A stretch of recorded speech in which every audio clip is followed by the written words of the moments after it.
We used the black card to get into a bar. Freshman year of college, Bowling Green State University, Bowling Green, Ohio. Me and my buddy Maurice, Brotherhood. one of my best friends from college, Brotherhood.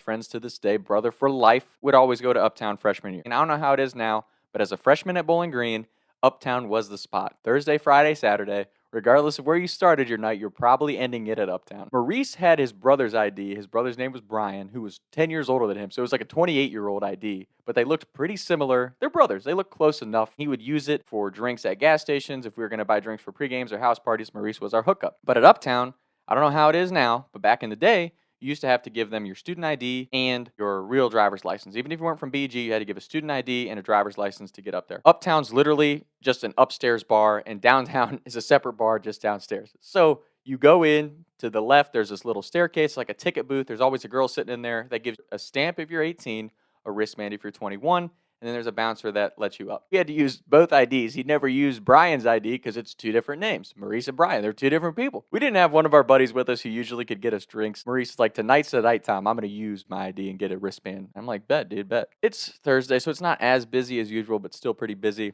The bouncer waves us forward. We come up to the ticket booth. And you got to understand how poppin' this bar was. I mean, it used to be a line down the block. Like, we used to, and again, maybe it still is, but we used to wait in line for 30 minutes, and you didn't even mind waiting that long because you're just talking to chicks and meeting people. Like, you're just meeting people in your freshman class at Uptown. Like, that's how much of the freshman bar this place was. Maurice hands him the two IDs. He looks at him kind of funny, slides them to the chick. And you see the chick look at him real weird, and we're like, oh, shit. When you are a freshman, you think you're keeping the look cool. When you are not a freshman, and you see the freshman, you see the, oh, shit, I'm definitely not 21. Like, you give them those eyes, right? Me and Maurice are totally doing that. We're like, wait, they never check twice. Why are they checking his ID? The bouncer has both IDs, and he's sternly looking at Maurice, and he goes, so your name's Maurice? And Maurice's like, yeah. And he's like, and you're a freshman? Yeah. He's like, but your ID says Brian, who's 28. And Maurice's like, yes. And the guy's like, so you're a 28-year-old freshman with two different names. And I'm in the background like, we're gonna get thrown out of our favorite bar. We're gonna be blacklisted from our favorite fucking bar. Son of a bitch. Like, my mind's just racing 1,000 miles an hour. And Maurice is like, pauses, looks dead in the face and goes, oh, I get it. It's 'cause I'm black. And I'm telling you, the girl in the booth and the bouncer, they don't know what to do with themselves. No. Immediately gets his IDs back. He sticks his hand under the table. They slap a wristband on him. They're in such a panic that I'm like, I'm with him. I get a wristband. We both end up with 21-year-old wristbands.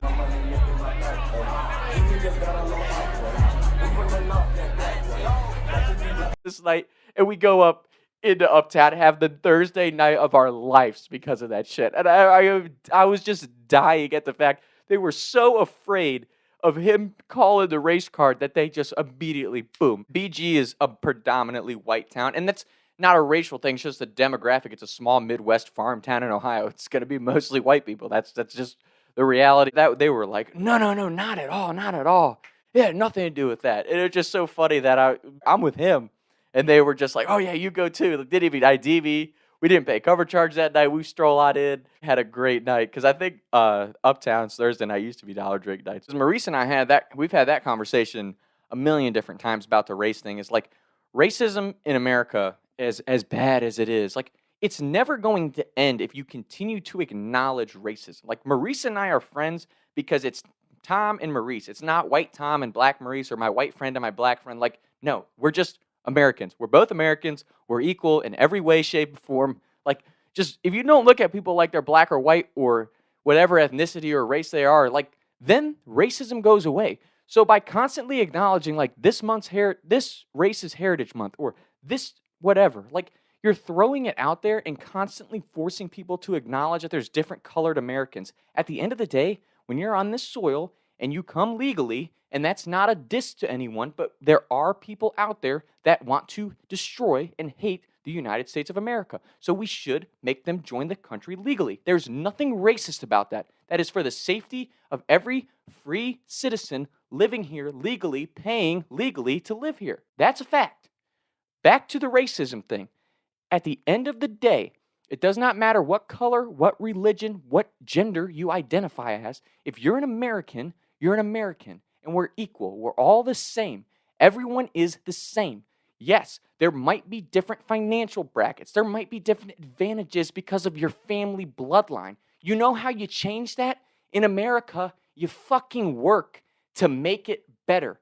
And that doesn't mean that you're going to be a fucking billionaire and famous, but you can at least start somewhere to get your bloodline to the next step and make it better for them. That is America. It has nothing to do with your race. It has nothing to do with your color. It has nothing to do with your religion, your gender, or whatever the hell else you identify as these days.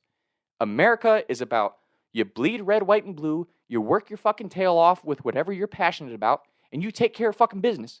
That's your job as an American. That's it. I'm befuddled. Like the Bud Light thing everyone's freaking out about. Here's the problem. It's not that they put a transgender person on the can, because frankly, not a lot of fucking people care. It is about the fact that as children, the fact that we're shoving that shit down our kids' throats, telling kids that they're racist, telling kids that they're bad because they're a certain color, that's fucked up. Or that they're at a disadvantage because they're a certain color. You're just creating more racism. And if you really look at who's pushing all this agenda stuff, it's the corporate brands that work with the government. Let's be fucking real. Let's be honest. That's not conspiracy theory. That's fact. I'm not saying that I have any type of problem with the transgender community. I'm not saying I have any type of problem with anyone who's not the same color as me. Because again, that shouldn't be acknowledged. We're all Americans here. What I have a problem with is that as a young kid, I did not even know what I would identify as. I was just Thomas. It had nothing to do with male or female or identifying as a cat. That's called growing up.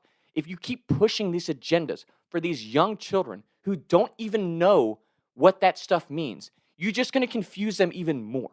And there are days when I was growing up as a kid that I was like, damn, it'd be easier if I didn't have a dick today. That doesn't mean I wanted to go get my dick chopped off and change my identity.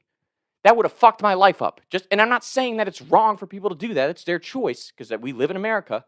But at 10, 14-ish years old, I didn't have the proper verbalization skills to even know or acknowledge or understand what that stuff meant.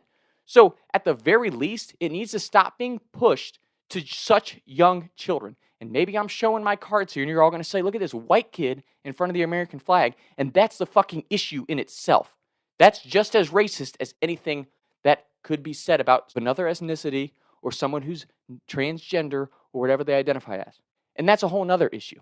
From a sensitivity standpoint, you have to have just a little bit of grace and understanding with people who may get confused. Because if you choose to go through the transgender process, whichever way that sends you, and I am not judging, I do not care, but if you choose to go through that process, there are times where it almost looks flawless, and you can't tell that so-and-so used to identify one way or the other. But there are times during the transition process where it might be somebody who has a beard and a penis and female breasts. So it can get a little fucking confusing for people. And if someone misidentifies you, instead of fucking making it a hate crime and freaking out, how about you just take the time to explain it to them? Wow. Because it's almost become reverse hatred and the reverse division at this point. Because everyone who's just a heterosexual who likes the opposite sex and doesn't want to change their own is a fucking bad guy for not being able to tell that Billy Bob Jean Joe, who has a beard and a vagina, identifies as a cat. That's fucking confusing. I mean, who's supposed to fucking know that just off an appearance? You can't. So, it's just unfair. Sorry that I'm a standard male who chooses not to grow his hair out and wants to keep his dick. That's not a fucking crime. That's just my choice. And I don't go around like, how dare you identify me as a gay man? How dare you identify me as a straight white man? Come on. And I talk about that shit till I'm blue in the face because at the end of the day, we're all just Americans. Talks with Tom. Taking shots by the lake till I can't even breathe no more. See no more. I was riding around town thinking to myself, is it gonna get easier? I'll be up and away up the street and big, but I can't even breathe no more. What's it to me? What can I see? Taking shots by the lake till I can't even breathe no more. See no more.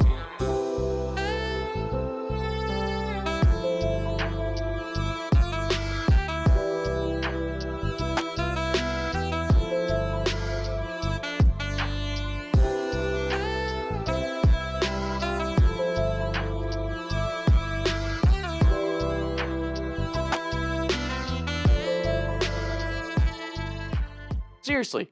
In the LGBTQ and transgender community, you're more than welcome to speak on this. I don't give a shit. But like, if I decide I want to change my gender, I get my penis turned into a vagina, or however the process goes. I apologize if I think at the very least the transgender surgery should be like when you're allowed to drink alcohol or join the service when you're 18 to 21, because at that point you're making decisions based off like your conscious adult brain, not as a child. Terminology is not perfect. But if I decide to get my penis cut off and I get an artificial vagina put in, or however they do it, how they turn the penis into a vagina, however it goes, if I do that at, say, junior year of high school, then I get to senior year of high school, freshman year of college, and I'm like, oh, shit, I want to be a guy. They can't just put my dick back on. They can't just reverse that process. So once you do it, you can never undo it. It's not like dyeing your hair. That's a whole nother fucking process. So your dick's not just going to grow back. So, and vice versa. You can't just get your vagina fixed. You can't just get that dick that you got put on there taken off, or all the hormones that you put in your body fixed. Like, that's just facts. So I'm asking, genuinely, shouldn't it be like the alcohol rule, where you can't make that decision until a certain age, no matter how sure you are? Because we've all seen a lot of people in life who are super sure of decisions and they fucking change on a whim. So that's not being hateful. That's not dividing. That is just looking out for the best interest of our youth. Isn't that what we should be doing as Americans? We should be looking out for the youth. Use the black card to get into a bar. There's no logic. There's no logic there.